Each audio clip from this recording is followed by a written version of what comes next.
പ്രിയമുള്ളവരെ, BBC-യുടെ വർത്തമാനം പരിപാടിയിലേക്ക് നിങ്ങളെല്ലാവരെയും ഒരു വട്ടം കൂടി ഞാൻ സ്വാഗതം ചെയ്യുകയാണ്. ഞാൻ ഷാജി ഈപ്പൻ. ഇന്ന് നമ്മുടെ അതിഥി മറ്റാരുമല്ല, മുൻ MP-യും MLA-യുമായ K. സുരേഷ് കുറുപ്പാണ്. സുരേഷ് കുറുപ്പിനെ വളരെ സ്നേഹപൂർവ്വം ഈ പ്രോഗ്രാമിലേക്ക് സ്വാഗതം ചെയ്യുകയാണ്. സ്വാഗതം. സ്വാഗതം ഷാജി. എൻ്റെ ആദ്യത്തെ ചോദ്യം, സുരേഷ് കുറുപ്പ് എങ്ങനെയാണ് ഈ കമ്മ്യൂണിസ്റ്റ് ആശയങ്ങളോട് ആകൃഷ്ടനായത്? ഏത് വർഷമാണ് SFIയിൽ വന്നത് എന്ന് പറയാൻ പറ്റും? അതായത് എൻ്റെ വീട്ടിൽ ഒരു കമ്മ്യൂണിസ്റ്റ് പാർട്ടിയുടെ അന്തരീക്ഷം ഉണ്ടായിരുന്നു. എൻ്റെ 2 അമ്മാവന്മാർ പാർട്ടിയുടെ നേതാക്കന്മാരായിരുന്നു കോട്ടയത്ത്. ഒരാൾ എൻ രാഘവക്കുറുപ്പ് 52-ലും 54-ലും തിരുക്കൊച്ചി നിയമസഭയിൽ അംഗമായിരുന്നു. തിരുവാർപ്പ് നിയമമണ്ഡലത്തിൽ നിന്നും കോട്ടയത്തു നിന്നും. പിന്നെ മുനിസിപ്പൽ ചെയർമാനായി. അങ്ങനെ അദ്ദേഹം കോട്ടയത്തെ അറിയപ്പെടുന്ന അഭിഭാഷകനും രാഷ്ട്രീയ നേതാവും പാർട്ടി നേതാവും ഒക്കെ ആയിരുന്നു. മറ്റൊരാൾ വാസുദേവക്കുറുപ്പ് കോട്ടയത്തെ പ്രധാനപ്പെട്ട ട്രേഡ് യൂണിയൻ നേതാവായിരുന്നു. പിന്നീട് അദ്ദേഹം ആ രംഗത്തുനിന്ന് മാറി. മറ്റു ചില അമ്മാവന്മാരും പാർട്ടിയുമായിട്ട് ബന്ധപ്പെട്ടവരായിരുന്നു. അങ്ങനെ സ്വാഭാവികമായ ഒരു അടുപ്പം പാർട്ടിയായിട്ടുണ്ടായിരുന്നു. പിന്നെ പഠിച്ചുകൊണ്ടിരിക്കുന്ന കാലത്താണ് എൻ്റെ സഹോദരൻ ഇപ്പം അഡ്വക്കേറ്റ് ജനറൽ ആയിട്ടുള്ള ഗോപാലകൃഷ്ണ കുറുപ്പ് എന്ന് KSFന്റെ ജില്ലാ സെക്രട്ടറി ആയി. DYFI വരുന്നതിന് മുമ്പ് KSFന്റെ ജില്ലാ സെക്രട്ടറി ആയിരുന്നു. SFIയുടെ രൂപീകരണത്തിന് വേണ്ടി ആദ്യം രൂപീകരിച്ച കൽക്കട്ടയിൽ കൂടിയ ഒരു സമ്മേളനത്തിൽ കേരളത്തിൽ നിന്ന് പോയ 5-6 പേരിൽ ഒരാൾ ഗോപാലകൃഷ്ണ കുറുപ്പായിരുന്നു. അങ്ങനെ അതൊരു പ്രത്യേകിച്ച് സ്വാഭാവികമായി അതിലേക്ക് ആകർഷിക്കപ്പെട്ട ഒരു കാര്യമാണ്. അപ്പോൾ സ്കൂളിൽ പഠിക്കുന്ന കാലം മുതൽ ഞാൻ SFI ആയിട്ട് ബന്ധപ്പെട്ടിരുന്നു. അങ്ങനെയാണ് അതുണ്ടായത്. ഈ ഏത് വർഷമാണ് SFIയിൽ അംഗമാകുന്നത്? വർഷം ഞാൻ ഓർക്കുന്നില്ല.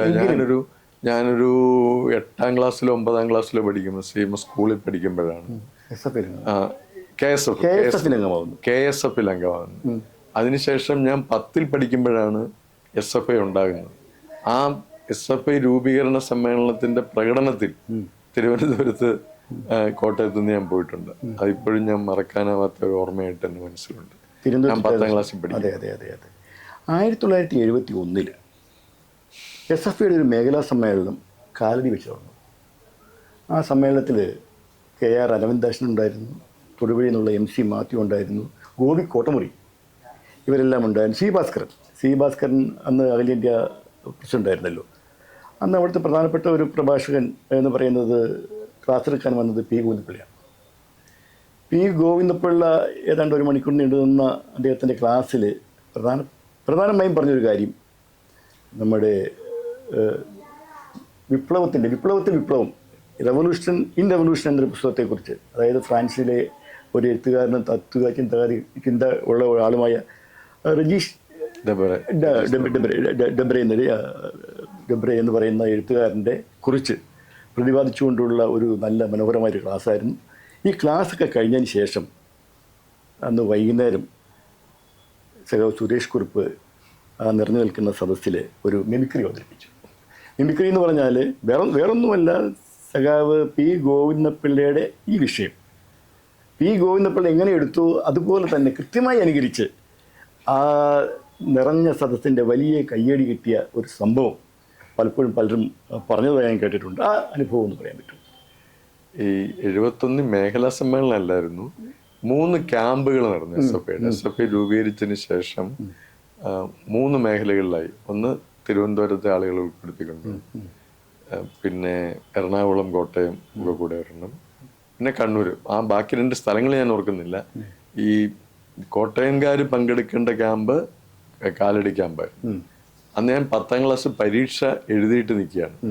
അപ്പോൾ വീട്ടിൽ ചോദിച്ചാൽ വിടത്തില്ല. അങ്ങനെ വീട്ടിൽ പറയാതെ ഞാൻ ക്യാമ്പിന് പോയി എന്നുള്ളത് പിന്നെ ഒരാളെ വിട്ട് വീട്ടിൽ അറിയിക്കുകയായിരുന്നു.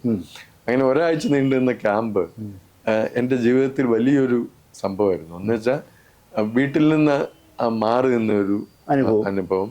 പിന്നെ ക്യാമ്പ് വളരെ രസകരമായിരുന്നു. ഒരാഴ്ച ഉണ്ടായിരുന്നില്ലേ? ഒരാഴ്ചയുള്ള കാലടി വെച്ചിട്ടുള്ള ക്യാമ്പായിരുന്നു. ക്യാമ്പിലന്ന് ഏഴാച്ചേരി മുഴുവൻ, അന്ന് ഏഴാച്ചേരി അത്ര പ്രശസ്തനല്ല.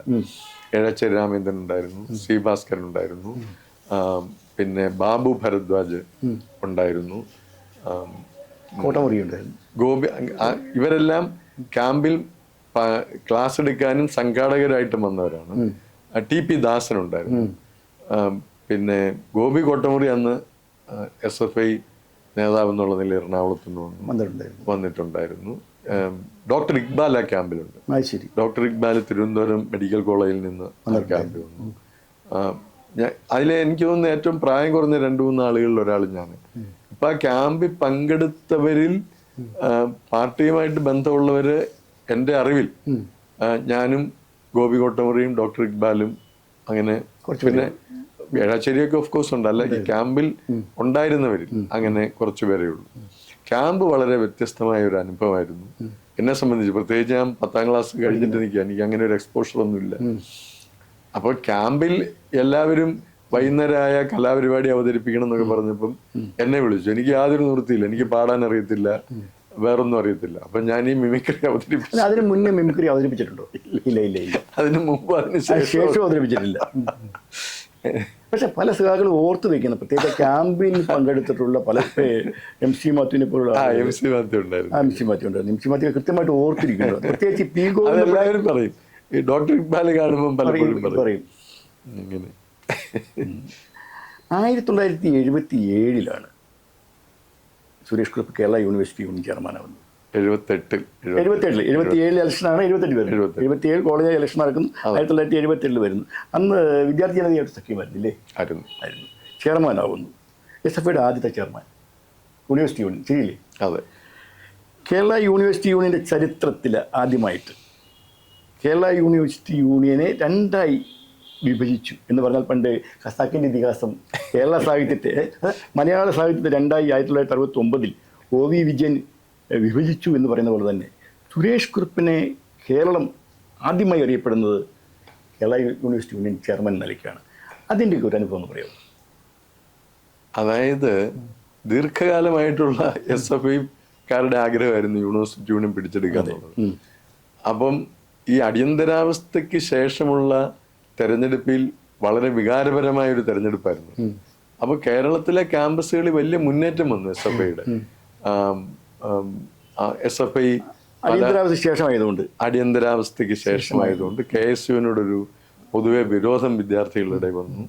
അങ്ങനെയാണ് ഈ കേരളത്തിലുടനീളം SFI മുൻപേ വന്നത്. അപ്പോൾ തീർച്ചയായിട്ടും പല കോളേജുകളിലും ഐക്യത്തിലാണ് മത്സരിച്ചത്.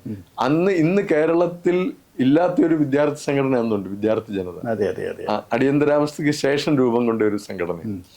ആ വിദ്യാർത്ഥി ജനതയും AISFും SFIയും അല്ല, AISF ഒന്നും ഇല്ലെന്ന് എനിക്ക് അന്നത്തെ യൂണിയൻ ജനറൽ സെക്രട്ടറി വിദ്യാർത്ഥി ജനത. അതെ, വിദ്യാർത്ഥി അല്ലേ?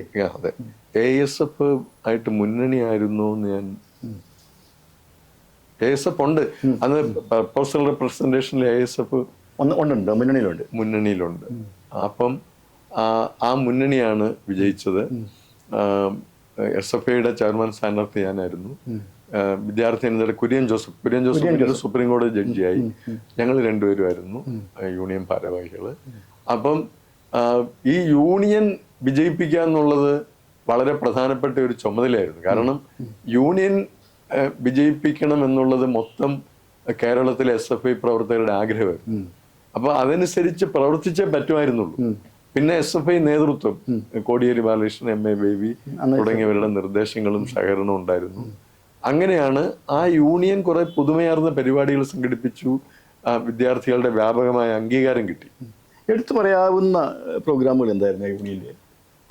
യൂണിയന്റെ ഏറ്റവും പ്രധാനപ്പെട്ട എടുത്തു പറയാവുന്ന പ്രോഗ്രാം യൂണിയൻ സംഘടിപ്പിച്ച സ്റ്റുഡന്റ് ഫിലിം ഫെസ്റ്റിവലാണ്. ഇന്ന് ഫിലിം ഫെസ്റ്റിവൽ ഒരു സാധാരണ കാര്യമാണ്. അല്ലെങ്കിൽ ഫിലിം ഫെസ്റ്റിവല് വീട്ടിലിരുന്ന് ആളുകൾക്ക് ഫിലിം ഫെസ്റ്റിവൽ ഉണ്ടാക്കാം. എല്ലാ സിനിമയും ആളുകൾക്ക് കയ്യെത്തും ദൂരത്താണ്. അന്ന് അങ്ങനെയല്ല. ഫെസ്റ്റിവലേ കേരളത്തിലില്ല.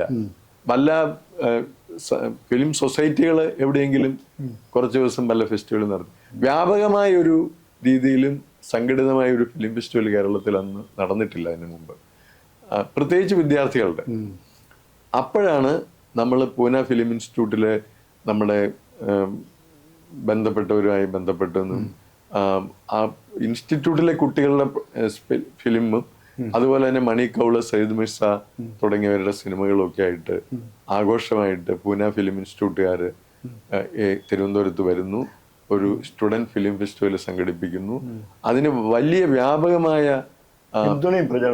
പ്രചരണം കിട്ടി, വിദ്യാർത്ഥികൾ ഇടിച്ചു കയറി. അപ്പം മണി കൗളൊക്കെ അത്ഭുതപ്പെട്ടു പോയി. കാരണം അദ്ദേഹത്തിന്റെ സിനിമ ഒരു സ്ഥലത്തും കാണാൻ ആളുകൾ കയറാറില്ലായിരുന്നു. എന്ന് വെച്ചാൽ ആളുകൾക്ക് അതിനോട് മുഖം തിരിച്ചു നിൽക്കുന്ന ഒരു കാലമായിരുന്നു. അങ്ങനെയുള്ള കാലത്താണ് മണി കൗളിന്റെയും സയ്യിദ് മിർസയുടെയും സിനിമയ്ക്ക് വേണ്ടി കുട്ടികള് ഇടിച്ചു കയറുകയും അകത്ത് കയറാതെ പുറത്ത് നിന്ന് ബഹളം ഉണ്ടാക്കുകയൊക്കെ ചെയ്യുന്ന ഒരു രംഗം ഉണ്ടായിരുന്നു. അന്നത്തെ സിനിമയിൽ പ്രധാനപ്പെട്ട 1-2 സിനിമകൾ ഏതൊക്കെയാണെന്ന് ഓർക്കുന്നുണ്ട്? മണി കൗളിന്റെ സിനിമകൾ ഞാൻ മറന്നുപോയി.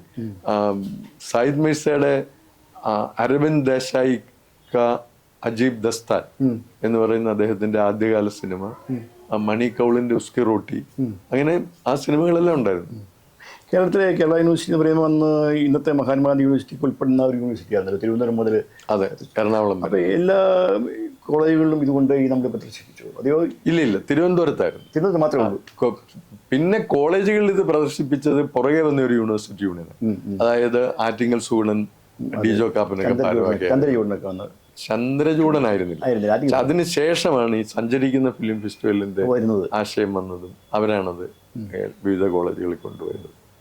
1984 സുരേഷ് കുറുപ്പ് എന്ന് പറയുന്ന ആളെ രാജ്യം ശ്രദ്ധിക്കുന്നത്, ലോകം ശ്രദ്ധിക്കുന്നത്. ആ വിഷയത്തിലേക്ക് വരുന്നതിന് മുമ്പ് ഇടയ്ക്ക് 85 അങ്ങയുടെ വിവാഹം നടക്കുന്നത്. പ്രണയ വിവാഹമായിരുന്നു. ആയിരുന്നു. അപ്പോൾ ഏത് വർഷമാണ്? ആര്? SFIയിൽ അന്നുണ്ടായിരുന്ന സാവിത്രി ചന്ദ്രനാണ്. ഏത് വർഷം? സാവിത്രി ആദ്യമായിട്ട് കണ്ടുമുട്ടുന്നത് തൃശ്ശൂർ വെച്ച് SFIയുടെ പരിപാടികളിലാണ് കണ്ടുമുട്ടുന്നത്. ഏത് വർഷമായിരുന്നത്? ഒരു 83-ലോ മറ്റോ, 83 അവസാനം. ആദ്യമായിട്ട്. അന്ന് Savitri Calicut university union vice ചെയർമാനായിരുന്നു. സ്റ്റേറ്റ് കമ്മിറ്റിയിലുണ്ടോ? ഇല്ല, അതിനുശേഷം സ്റ്റേറ്റ് കമ്മിറ്റി. അന്ന് പ്രണയം 83 അതെ. ഇനി അന്ന് 1984 വരും. 84 സുരേഷ് കുറുപ്പിനെ രാജ്യവും കേരളവും ലോകമൊക്കെ ഏറ്റവും കൂടുതലായിട്ട് ശ്രദ്ധിക്കുന്നത്. അതിൻ്റെ കാരണം എന്താണെന്ന് ചോദിച്ചാൽ 1984 ഇന്ദിരാഗാന്ധിയുടെ മരണമാണ്. ഇന്ദിരാഗാന്ധിയുടെ മരണത്തിന് ശേഷം പെട്ടെന്ന് നടന്ന തെരഞ്ഞെടുപ്പിൽ 404 സീറ്റ് കോൺഗ്രസ് തൂത്തുവാരി. ഒരു സഹതാപതരംഗം ഇന്ത്യയിലാകെ വീശി എന്നുള്ളതാണ് സത്യം. ഏറ്റവും കൂടുതൽ സഹതാപതരംഗം ഉണ്ടാകുന്ന 2 സ്റ്റേറ്റ്, ഒന്ന് കേരളവും മറ്റും തമിഴ്നാടുമാണെന്ന് പറയുന്നത്. കേരളത്തിൽ കേരളത്തിൽ ഈ കാറ്റ് ആഞ്ഞ് വീശിയപ്പോൾ ബാലാനന്ദൻ കാസർഗോഡ് തോറ്റു, ഒറ്റപ്പാലത്ത് AK ബാലൻ തോറ്റു, മുകുന്ദപുരത്ത് ലോറൻസ് ആയിരുന്നു ഇല്ലേ, ലോറൻസ് തോറ്റു. പക്ഷേ UDFിൻ്റെ കോട്ടയം, നമുക്ക് ചിന്തിക്കാൻ പോലും കഴിയാത്ത UDFിൻ്റെ കോട്ടയം എന്ന് പറയുന്ന കോട്ടയത്ത് സുരേഷ് കുറുപ്പ് ജയിച്ചു. എന്തൊക്കെ കാരണങ്ങളായിരുന്നു അത് ജയിക്കുവാനുണ്ടായെന്ന് പറയുന്നത്? ഒന്ന്, ഒരു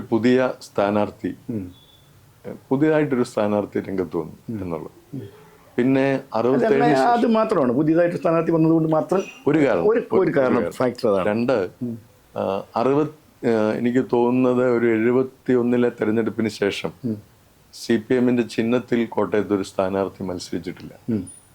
അത് അല്ല 71-ലെ അല്ല, 67-ൽ KM എബ്രഹാം ജയിച്ചതിന് ശേഷം പിന്നെ CPM ചിഹ്നത്തിൽ ഒരു സ്ഥാനാർത്ഥി മത്സരിക്കുന്നത് ഞാൻ. അപ്പൊ അതിന്റെ സ്വാഭാവികമായിട്ടുള്ള ഒരു ആവേശം പാർട്ടി അണികളിൽ വന്നു. പിന്നെ കേരളത്തിന്റെ എല്ലാ ഭാഗത്തു നിന്നും വിദ്യാർത്ഥികൾ തെരഞ്ഞെടുപ്പ് പ്രവർത്തനത്തിന് വന്നു. ഈ മണ്ഡലത്തിലുടനീളം അവര് ക്യാമ്പയിൻ നടത്തി. അപ്പം ഒരു സാധാരണഗതിയിലുള്ള തെരഞ്ഞെടുപ്പ് പ്രവർത്തനം ആയിരുന്നില്ല. സാധാരണഗതിയിൽ എങ്ങനെ നടക്കുന്നത്? കോട്ടയത്തെ പല മേഖലകളും പാർട്ടിക്ക് അപ്രാപ്യമാണ്. പല സ്ഥലത്തും തെരഞ്ഞെടുപ്പ് പ്രവർത്തനവുമായി ബന്ധപ്പെട്ട് ആളുകൾ പോകാറില്ല, വീടുകളിൽ കയറാറില്ല. അപ്പം ഈ തെരഞ്ഞെടുപ്പ് നടന്ന കാര്യം എന്ന് പറയുന്നത്, ഈ കുട്ടികൾ എല്ലാ സ്ഥലത്തും വന്ന് മണ്ഡലത്തിന്റെ വിവിധ ഭാഗങ്ങളിൽ താമസിച്ചു, ഓരോ വീടുകളിലൊക്കെ താമസിച്ചു. അവര് ആൺകുട്ടികളും പെൺകുട്ടികളും ദിവസവും രാവിലെ നോട്ടീസുമായിട്ട് എല്ലാ വീടുകളിലും കയറി ഇറങ്ങി. അപ്പൊ അവർക്ക് ഈ വീടുകളെ അറിയത്തില്ല. ഇല്ല.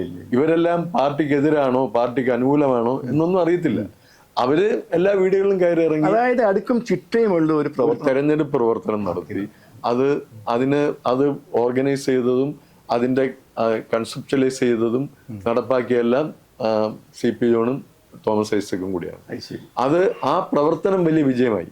എന്ന് പറഞ്ഞാൽ ഈ കുട്ടികൾ വന്നതോടുകൂടി ലോക്കലായിട്ടുള്ള പാർട്ടി പ്രവർത്തകരും ഉത്സാഹത്തിൽ തെരഞ്ഞെടുപ്പ് പ്രവർത്തനം. അങ്ങനെ ഒരു വലിയ അതിനു മുമ്പ് നടക്കാത്ത ഒരു തെരഞ്ഞെടുപ്പ് പ്രവർത്തനം കോട്ടയത്ത് നടന്നു. പിന്നെ മറ്റൊരു കാര്യം CMS കോളേജാണ്. ഈ 3 മണ്ഡലങ്ങൾ, അതായത് കോട്ടയം, ഏറ്റുമാനൂര്, പുതുപ്പള്ളി, അന്ന് ഇത്രയും കോളേജുകളില്ല, പ്രൊഫഷണൽ കോളേജുകളില്ല.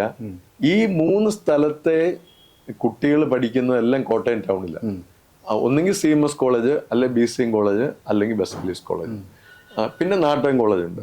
അപ്പൊ ഈ 3 സ്ഥലത്തു നിന്നാണ് ഇവിടുത്തെ ഈ കോളേജുകളിൽ കുട്ടികൾ വരുന്നത്.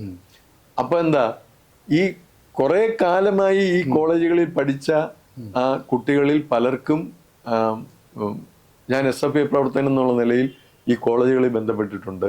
അവർക്കെല്ലാം പലർക്കും നമ്മളെ അറിയാം, അല്ലെ നമ്മളെ കുറിച്ച് കേട്ടിട്ടുണ്ട്. ഇവര് പലരും ഈ തെരഞ്ഞെടുപ്പ് നടക്കുന്ന സമയത്ത് കോട്ടയത്തും പരിസരത്തുണ്ട്. എൻ്റെ കൂടെ പഠിച്ചവരെ, എൻ്റെ ജൂനിയറായിട്ട് പഠിച്ചവരെ, എൻ്റെ സീനിയറായിട്ട് പഠിച്ചവരെ. അപ്പം ഈ ഏതാണ്ട് എനിക്ക് തോന്നുന്നത് ഈ 3 മണ്ഡലത്തിലെ മിക്ക വീടുകളിലും ആരെങ്കിലും എപ്പോഴെങ്കിലും കോട്ടയത്ത് പഠിക്കുകയും നമ്മളുമായിട്ടൊക്കെ അല്ലെ SFI ആയിട്ട് ബന്ധപ്പെടുകയും ഒക്കെ ചെയ്തിട്ടുണ്ട്. അതിന്റെ ഒരു ഗുണം തെരഞ്ഞെടുപ്പ് വന്നു. ഈ 3 മണ്ഡലങ്ങൾ വളരെ നിർണായകമായിരുന്നു. അത് കോട്ടയം ടൗണിൽ ഞാൻ വലുതായിട്ട് ലീഡ് ചെയ്തു.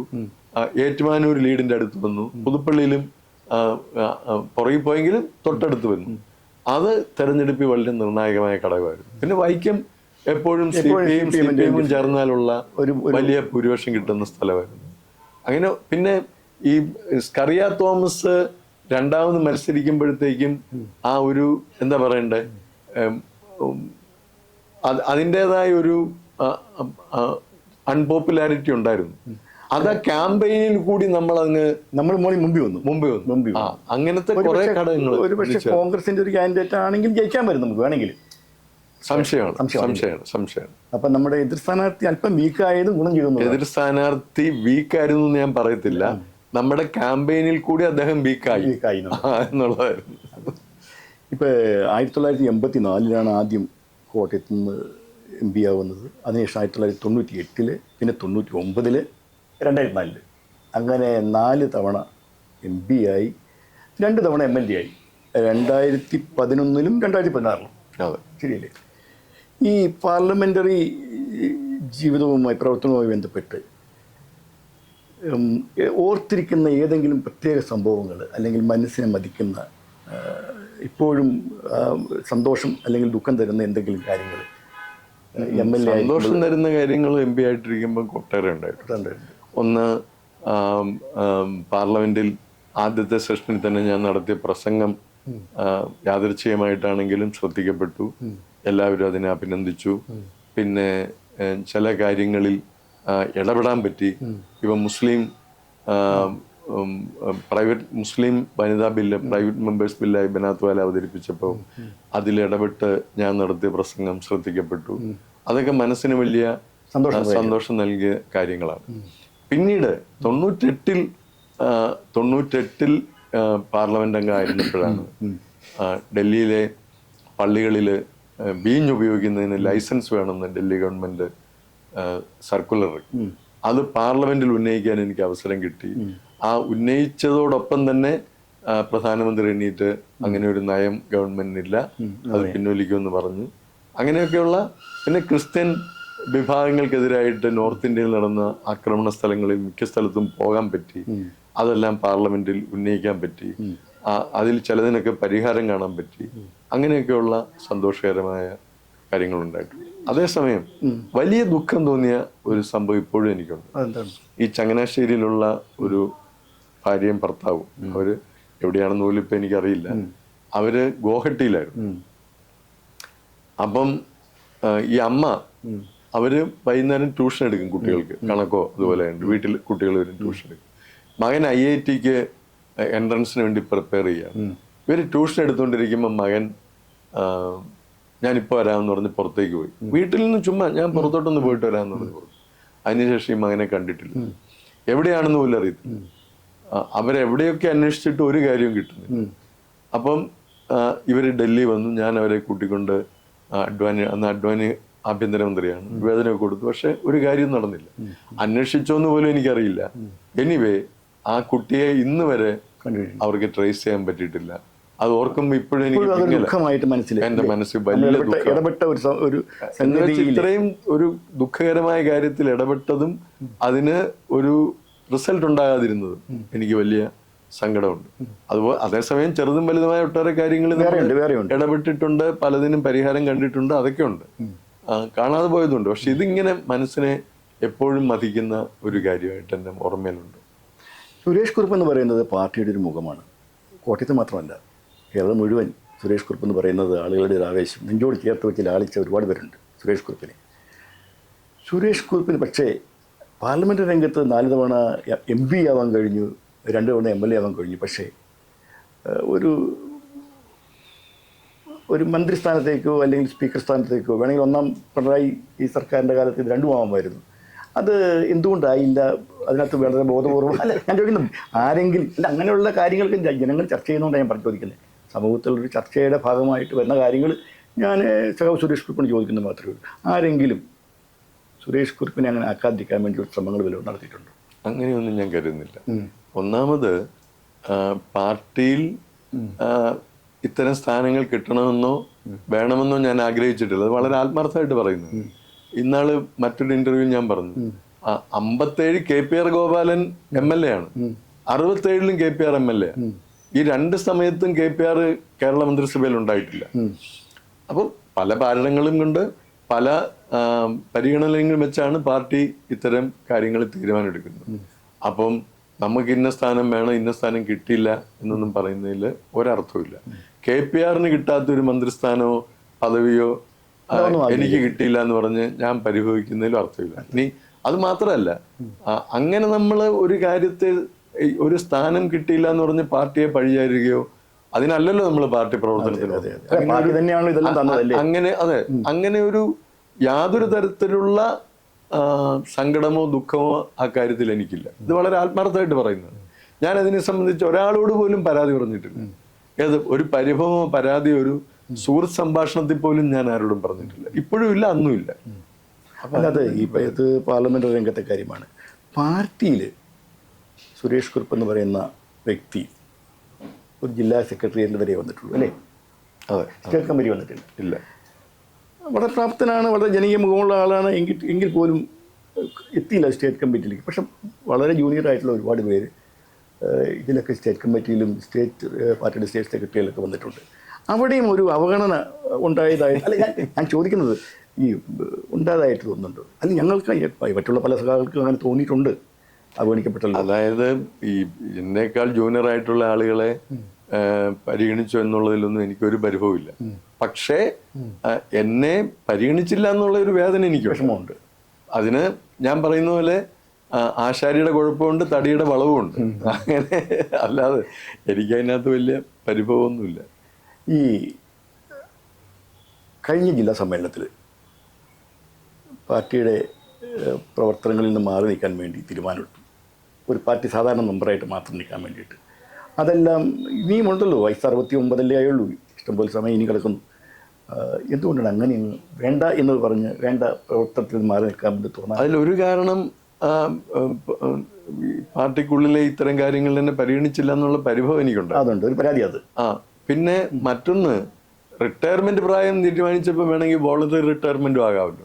അപ്പൊ ഞാൻ വോളണ്ടറി റിട്ടയർമെന്റ് പോലെ എടുത്തു. എന്ന് വെച്ചാൽ എന്റെ രാഷ്ട്രീയം അവസാനിപ്പിച്ചു എന്നല്ല, അവസാനിപ്പിച്ചതും അല്ല, സജീവമായിട്ടുള്ള ഒരു പ്രവർത്തനത്തിൽ നിന്നൊന്ന് പിൻവാങ്ങി എന്നേ ഉള്ളൂ. സഖാവ് സുരേഷ് കുറുപ്പിന് ഏറ്റവും ഇഷ്ടപ്പെട്ട ഇന്ത്യയിലെ രാഷ്ട്രീയ നേതാവാണ്? ഇന്ത്യയിലെ ഏറ്റവും ഇഷ്ടപ്പെട്ട രാഷ്ട്രീയ നേതാവ് എന്ന് പറഞ്ഞാൽ ഞാൻ ആരാധിക്കുന്ന ആൾ ജവഹർലാൽ നെഹ്റുവാണ്. അതെ, ജവഹർലാൽ നെഹ്റുവാണ് എന്നെ സംബന്ധിച്ച് ഒട്ടനവധി കാര്യങ്ങളുടെ മാതൃക എന്ന് വെച്ചാൽ ഞാൻ അതുപോലൊക്കെ അങ്ങനെയല്ല. അങ്ങനെയല്ല. അത് എന്ത് മാതൃകയാണ് ജവഹർലാൽ നെഹ്റു? അതായത് ജനാധിപത്യ സംവിധാനത്തിൽ പെരുമാറേണ്ട രീതി, രാഷ്ട്രീയ എതിരാളികളോട് ഇടപെടേണ്ടത് എങ്ങനെയാണെന്നുള്ളത്. അല്ല, അങ്ങനെയാണ് ഞാൻ നെഹ്റു തന്നെയല്ലേ 1957 ഫസ്റ്റ് EMS ഗവൺമെന്റിനെ ഡിസ്മിസ് ചെയ്യുന്നത്. അതെ, ഞാൻ നെഹ്റു കാണിച്ചതെല്ലാം ശരിയാണെന്നല്ല പറയുന്നത്. പക്ഷേ നെഹ്റു ഒരു വലിയ റോൾ മോഡലാണ് എന്നെ സംബന്ധിച്ച് എല്ലാ കാലത്തും. ഇപ്പോഴും അത്, നേരത്തെ അത്. എന്ന് വെച്ചാൽ നെഹ്റുവിന്റെ രാഷ്ട്രീയത്തെ അനുകൂലിക്കുന്നെന്നോ നെഹ്റു ചെയ്തതെല്ലാം ശരിയാണെന്നോ. പിന്നെ അതേപോലെ തന്നെ കേരളത്തിൽ ഒട്ടനവധി ആളുകൾ, ഉദാഹരണത്തിന് AKGയുടെ ജീവചരിത്രം എന്നെ അഗാധമായി സ്വാധീനിച്ച ഒന്നാണ്. EMSന്റെ ജീവിതം, എല്ലാവരെയും പോലെ, കേരളത്തിലെ എല്ലാ കമ്മ്യൂണിസ്റ്റുകാരെയും പോലെ ഇവരുടെയൊക്കെ ജീവിതം എന്നെ അഗാധമായി സ്വാധീനിച്ചതാണ്. ഒട്ടനവധി കമ്മ്യൂണിസ്റ്റ് നേതാക്കന്മാരെ ഞാൻ സ്നേഹത്തോടും ആരാധനയോടും കണ്ടിട്ടുണ്ട്. PKV, CK ചന്ദ്രപ്പൻ ചേട്ടൻ എന്നെ സംബന്ധിച്ച് ഒരു ജ്യേഷ്ഠ സഹോദരനെ പോലെ ഞാൻ സ്നേഹിച്ചിരുന്ന ആളാണ്. അവസാന കാലത്താണ് അടുത്തിടപഴകാൻ കഴിയും. പക്ഷേ അസാധാരണനായ വ്യക്തിയും സ്നേഹസമ്പന്നനുമായിരുന്നു ചന്ദ്രപ്പൻ ചേട്ടൻ. അതുപോലെ പാർലമെന്ററി പ്രവർത്തനത്തിൽ PKVയും CK ചന്ദ്രപ്പനും കാണിച്ചിട്ടുള്ള ശുഷ്കാന്തി, ഒരു കമ്മ്യൂണിസ്റ്റുകാർ എങ്ങനെ വേണം പാർലമെന്റിൽ പ്രവർത്തിക്കുക എന്നുള്ളതിന്റെ റോൾ മോഡലായിരുന്നു ഇവർ രണ്ടുപേരും. PKVയും ചന്ദ്രപ്പനും രണ്ടുപേരും. അങ്ങനെ ഒട്ടനവധി ആളുകളുടെ കാര്യങ്ങൾ നമ്മൾ അറിയാതെ തന്നെ സ്വാധീനിച്ചു. KP ഉണ്ണികൃഷ്ണന്റെ പാർലമെന്ററി പ്രവർത്തനത്തെ ഞാൻ ആരാധനയോടെ നോക്കി കണ്ടിട്ടുള്ള ആളാണ്. ബനാത്വാലയുടെ രാഷ്ട്രീയത്തോട് ഒരു യോജിപ്പും ഇല്ലാതെ പോലും അദ്ദേഹം പാർലമെന്റിൽ നടത്തിയിരുന്ന ഇടപെടലുകളും പ്രവർത്തനങ്ങളും ഞാൻ അസൂയയോടെ നോക്കിയിരുന്നിട്ടുണ്ട്. സുലൈമാൻ സേട്ട് പാർലമെന്റിലെ പ്രവർത്തനത്തിൽ അസാധാരണമായ ഒരു ബനാത്വാല അസാധാരണമായ ഇടപെടലുകളാണ് നടത്തിയിട്ടുള്ളത്.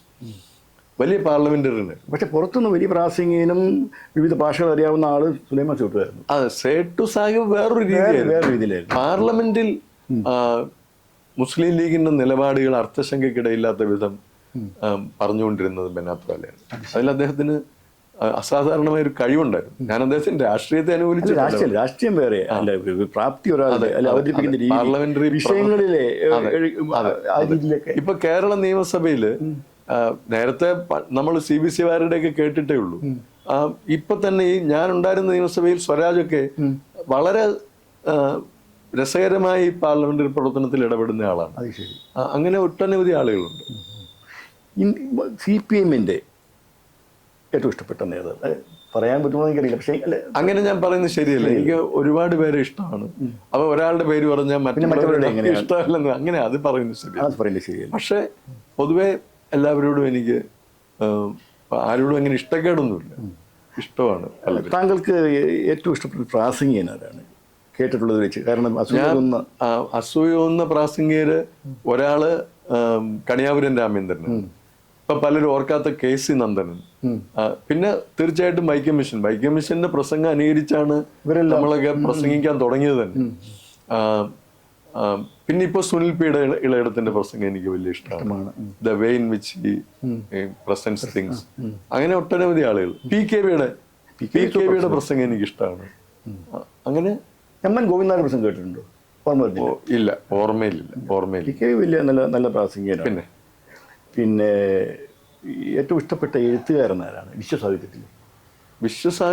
ഏറ്റവും ഇഷ്ടപ്പെട്ട എഴുത്തുകാരൻ ഡോസ്റ്റോവ്സ്കി തന്നെയാണ്. അത് ശരി. എന്ന് വെച്ച് അതേപോലെ ഏറ്റവും ഇഷ്ടപ്പെട്ട പുസ്തകം മറ്റേ ബ്രദേഴ്സ് കരമസോവ് തന്നെയാണ്. ഇഷ്ടപ്പെട്ട പുസ്തകം ശരിക്കും മാർക്കേസിന്റെ ക്രോണിക്കിൾ ഓഫ് എ ഡെത്ത് ഫോർട്ടോളാണ്. അത് അസാധാരണമായ ഒരു നോവലായിട്ടാണ് എനിക്ക് തോന്നുന്നത്. ഏകാന്തതയുടെ അതല്ല, അതിനേക്കാളൊക്കെ മാർക്കേസിന്റെ ചെറിയൊരു പുസ്തകമാണ് chronicle of a death foretold. എന്നെ സംബന്ധിച്ച് മാർക്കേസിന്റെ ആരാധികയായിരുന്നു ഇന്ദിരാഗാന്ധി. മാർക്കേസിന്റെ ആരാധകനായിരുന്നു ഫിഡൽ കാസ്ട്രോ. അതെ. ഇല്ല, മാർക്കേസിന്റെ ഒരു കുട്ടിക്ക് പേരിട്ടിരിക്കുന്നത് ഇന്ദിരാ കാറ്റോ എന്നാണ്. നമ്മൾ ഇന്ദിരാഗാന്ധി 1983 ചേരിയേര സമ്മേളനം ഡൽഹി വെച്ച് നടക്കുമ്പോൾ ഫിഡൽ കാസ്ട്രോയോട് പറഞ്ഞു മാർക്കേസിനെ കൂട്ടി വരാൻ. അപ്പോൾ മാർക്കേസ് ലോകത്തിൽ അറിയപ്പെടുന്ന വിശ്വസാഹിത്യത്തിലെ നമ്പർ 1 അല്ലെങ്കിൽ നമ്പർ 2 എന്നൊക്കെ വേണമെങ്കിൽ പറയാം. ഇനി അല്പം രാഷ്ട്രീയം മീൻസ് ഒന്നാം പിണറായി മന്ത്രിസഭയും രണ്ടാം പിണറായി മന്ത്രിസഭയും തമ്മിൽ അടിസ്ഥാനപരമായി എന്തെങ്കിലും വ്യത്യാസം തോന്നിയിട്ടുണ്ട്? ഒന്നാം പിണറായി മന്ത്രിസഭയിൽ കേരളം അറിയുന്ന കുറേ രാഷ്ട്രീയ നേതാക്കന്മാർ വന്നിട്ടുണ്ട്. ഒന്ന് തോമസ് ഐസക് ധനകാര്യമന്ത്രിയായി, തീർച്ചയായിട്ടും പിണറായി വിജയൻ മുഖ്യമന്ത്രി, അങ്ങനെ ഒരു വലിയ ടീമുണ്ടായിരുന്നു. പിന്നെ ശൈല ടീച്ചർ. ആ ഒരു നിര രണ്ടാം പിണറായി സർക്കാർ വന്നില്ല എന്നുള്ള ഒരു കുറവാണോ എന്ന് പറയാൻ പറ്റത്തില്ല. പുതിയ ആളുകൾ വന്നു, അവർ പലരും അവരുടെ കഴിവ് തെളിയിച്ചിട്ടുമുണ്ട്. പക്ഷെ ആദ്യം അത് വന്നപ്പം ആളുകൾക്ക് അതൊരു തുടർച്ചയായിട്ട് തോന്നിയില്ല എന്നുള്ളത് സത്യമാണ്. ഈ 9 കൊല്ലം ഒരുപാട് കാര്യങ്ങൾ പിണറായി സർക്കാർ കേരളത്തെ ജനങ്ങൾക്ക് വേണ്ടി ചെയ്തിട്ടുണ്ട്.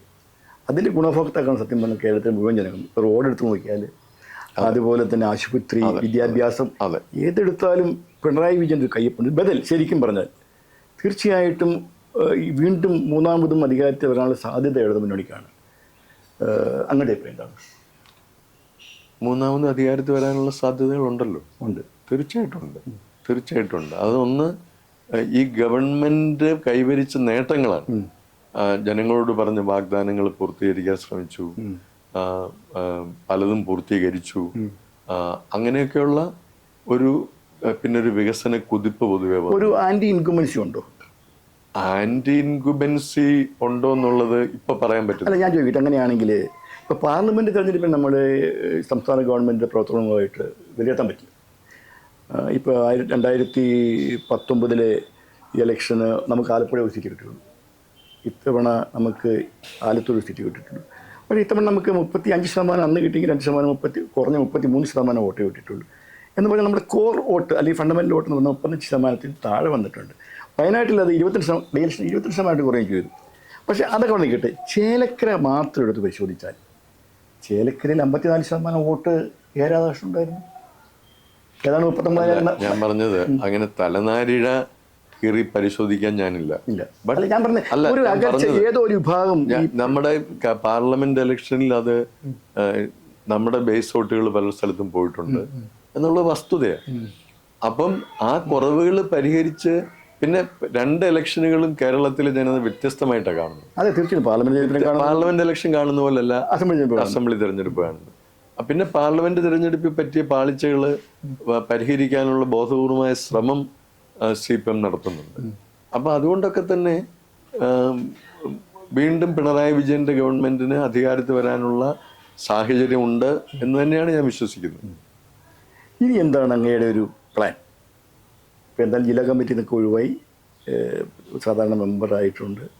ഇനി ഇലക്ഷൻ മത്സരിക്കാനുള്ള സാധ്യതകളില്ല എന്നാണ് ഇതിനു മുമ്പ് ഒരിക്കൽ പറഞ്ഞതായിട്ട് ഞാൻ ഓർക്കുന്നുണ്ട്. ഇനി എന്താണ് ഭാവി? ഏതായാലും തെരഞ്ഞെടുപ്പ് മത്സരിക്കാനില്ല, തെരഞ്ഞെടുപ്പ് ഇനി ഇല്ല, അത് അവസാനിപ്പിച്ചു. പക്ഷെ പൊതുപ്രവർത്തനത്തിലും പാർട്ടി പ്രവർത്തനത്തിലും തുടരും. അത് ഇവിടെ തന്നെയുള്ള പ്രവർത്തനങ്ങളിൽ സജീവമായി തന്നെ തുടരും.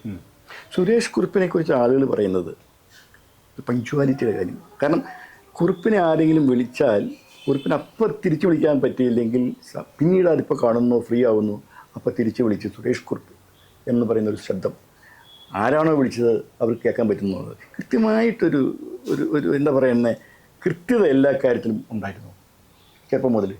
അങ്ങനെയൊന്നുമില്ല. ഈ തിരിച്ചു വിളിക്കുന്ന രീതി എല്ലാവർക്കും ഇല്ലെങ്കിലും ഞാൻ നേരത്തെ എനിക്കില്ലായിരുന്നു. തിരിച്ചു വിളിക്കുന്നത് പിന്നെ MLA ആയതപ്പോഴാണ് ഞാൻ അത് ശീലിച്ചത്, അത് ബോധപൂർവം പരിശീലിച്ചതാണ്. കാരണം നമ്മളെ വിളിക്കുന്നവരെ തിരിച്ചു വിളിക്കണമല്ലോ. ആ സമയത്ത് എടുത്തില്ലെങ്കിൽ ഞാൻ വൈകുന്നേരം ആണെങ്കിൽ മെറ്റിക്കുലസ് ആയിട്ട് നോക്കി തിരിച്ചു വിളിക്കും. വളരെ നന്ദി ശ്രീ സുരേഷ് കുറുപ്പ്, BBC പരിപാടിയോട് സഹകരിച്ചത്. എനിക്കും വലിയ നന്ദിയുണ്ട്. Thank you very much. Thank you.